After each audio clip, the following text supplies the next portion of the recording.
अस्सलाम वालेकुम जी, तमाम तर सब्सक्राइबर्स, फॉलोअर्स, चाहने वालों, दोस्तों और देखने वालों को बहुत बहुत ईद मुबारक। उम्मीद करता हूं कि आप सब खैर आफियत से होंगे और अच्छे से अपनी ईद गुजार रहे होंगे। लेकिन ईद के इस पुरमसरत मौके पर आपने अपने इर्द गिर्द मौजूद ज़रूरतमंद, सफ़ेद पोश और हकदार लोगों को नहीं भूलना, उनको फाइनेंशियली सपोर्ट करना है और उनको इस बात का एहसास दिलाना है कि ईद के इस पुरमसरत मौके पर वो अकेले नहीं हैं, वो तन्हा नहीं हैं, आप उनके साथ हैं।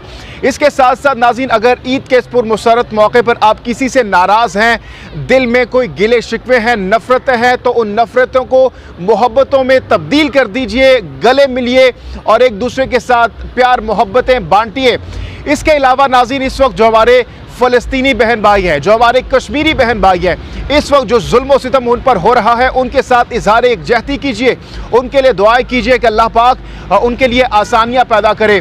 एक बार फिर से तमाम तर दोस्तों को बहुत बहुत ईद मुबारक। अपना ख्याल रखिएगा, मोहब्बतें बांटिए, भाईचारे से रहिए। जहांगीर खान को दीजिए इजाज़त। अल्लाह हाफ़िज़ नासिर।